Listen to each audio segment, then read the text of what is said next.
Chaque année, on considère que 20 000, 25 000 fidèles entreprennent le pèlerinage à la Mecque, donc le Hajj depuis la France.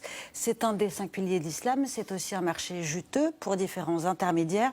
Et ils sont nombreux, ces intermédiaires. C'est justement là le problème. En France, on considère que le coût du pèlerinage varie entre 5 000 et 7 000 euros par personne. Ça aurait doublé depuis 10 ans. Et c'est largement supérieur aux prix qui sont pratiqués en Allemagne ou en Angleterre. Ces prix-là, ils incluent généralement les billets d'avion, l'hébergement sur place ou encore l'obtention du visa délivré par l'Arabie Saoudite. Ces packs ne sont pas que chers, ils sont aussi très opaques. Il y a beaucoup d'échanges d'argent liquide. Ils sont surtout pas très fiables. On se souvient notamment en 2019, des milliers de pèlerins français étaient restés cloués au sol littéralement, puisque leur voyage avait été annulé à la dernière minute. En théorie, ça a changé il n'y a pas très longtemps. Depuis 2006, pour se rendre à la Mecque, il faut passer par une agence de voyage certifiée par le ministère du Hajj en Arabie Saoudite.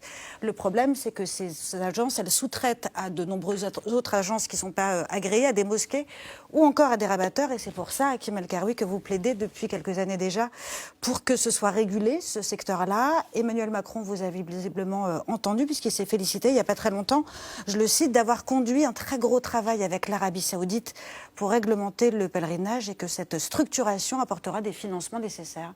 De quoi on parle là exactement d'une redevance sur le pèlerinage? Qui est-ce qui prélève? Comment? Et comment est-ce qu'on discute et de quoi avec l'Arabie Saoudite? Ça fait beaucoup de questions. Mais... Non, c'est assez simple.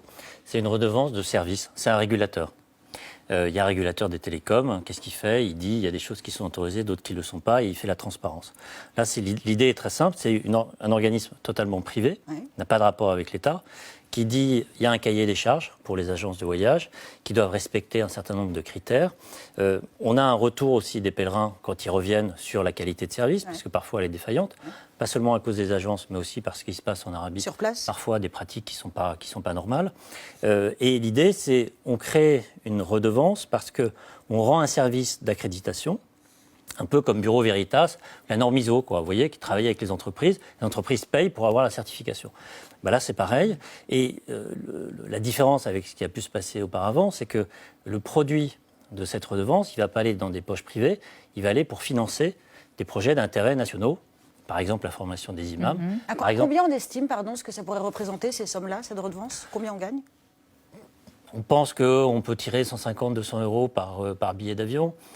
Si on a 20 000, enfin billet d'avion paquet global, ça va faire entre 3 et 4 millions d'euros net, de produits nets. On ne va pas financer l'Islam de France avec ça, mais par contre, CFCM, c'est 30 000 euros, donc s'il y a 3, ça fait quand même nettement plus. Et puis surtout, si on crée un organisme connu et reconnu par la communauté, fiable, transparent, professionnel, que des mots très nouveaux dans le financement de l'islam, on va pouvoir faire des appels aux dons. Transparent, vous voulez dire? Oui, c'est pas le plus grand mérite. On va pouvoir faire des appels aux dons en disant il y a un projet là, par exemple de formation d'imam, par exemple de travail théologique, par exemple pour lutter contre la diffusion de l'islamisme sur les réseaux sociaux, ce qui est le sujet le plus important et le plus dangereux.